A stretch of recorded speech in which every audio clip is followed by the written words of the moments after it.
Let's now get to the breaking news from the Philippines, where Typhoon Haiyan, the biggest storm ever recorded, slammed into that island nation. More than 1,200 people are recorded dead at this point. Officials, though, are expecting that number to rise. At the height of the storm, the winds there were at least 190 miles an hour, gusts over 200 miles an hour. Both are stronger than anything Katrina brought to the Gulf Coast, for perspective there. And now coastal residents in Vietnam are evacuating their homes as the storm is heading for Southeast Asia. It's expected to make landfall there sometime tomorrow. Joining us now on the phone is Aaron Aspey. He is an emergency communications officer with World Vision, which is a Christian relief organization. Right now, Aaron is on the central Philippine island of Bohol. I believe I'm pronouncing that right. So, Aaron, thank you for joining us. What are you seeing around where you are, and how bad is the damage? Hi. Right now, we still don't have any power and water supply here in Bohol. It is a quake-hit area that is also along the trail of the typhoon. We were able to resume our relief operations, and we were able to reach the flooded areas where people evacuated, but there are still a lot of people who need help. There are still a lot of people who evacuated in makeshift tents and in evacuation centers. Right now, some of the people who are in enclosed spaces are really scared because they're still facing aftershocks. So this typhoon is really an additional woe to these people. And in Samar and Leyte, the hardest hit areas, we still cannot reach those who are there, and most of our staff that has been stationed there remain hard to reach as of now. So we're sending assessment teams there to check on them and to find the extent of the damage there. And Aaron, do you know of any fatalities in the region? There are unconfirmed numbers that has exceeded thousands.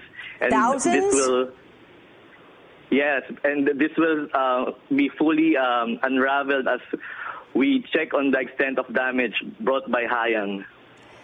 What about living through these winds? I know that you've sent us some video that we're seeing here, 200-mile-an-hour winds. What is that like? Yes, Haiyan unleashed fierce winds and massive rains that pummeled through houses and entire communities. This also resulted to storm surges as high as 7 meters, which crashed into coastal communities and destroyed fishing villages.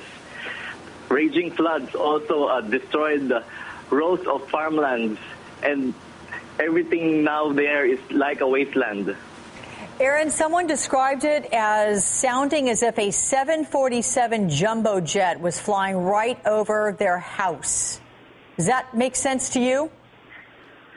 Yes, and even if I'm just here in the central part of the Visayas, where the storm was just under signal number 3, howling winds came crashing here in the top of the building where I am staying, and it was really scary, even for humanitarian workers, and we really felt that we were at risk during those times.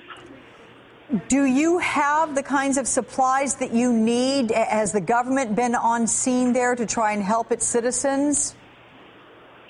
Yes, World Vision is trying its best to really establish communication lines in the hardest hit areas, and we are really pressed for time to really reach out to these people to provide much needed food, drinking water, hygiene kits, and other essential relief items.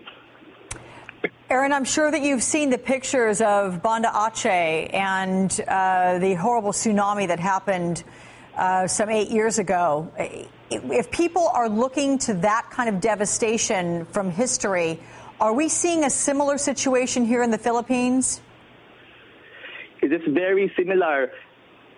The destruction that was caused by Haiyan was really like a tsunami that hit the islands in the central Philippines. We really can't describe the massive devastation that it has caused us. Yeah. Aaron, what's going to be next for you guys in the next coming days and weeks? I mean, how much time will you be able to spend there? Will you be able to spend there? Yes, our World Vision is going full force. We will be able to mobilize our full local staff capacity to launch the biggest relief effort here in the Philippines to assist the needs of more than 1.2 million people who have been severely affected by this terrible storm. And we will also remain on alert for 2 to 3 more typhoons before the year ends. Okay, Aaron Aspie there with World Vision. You certainly have your work cut out for you, but I'm sure everyone around you is grateful for your help. Thank you so much for your time with us. Good luck. Thank you.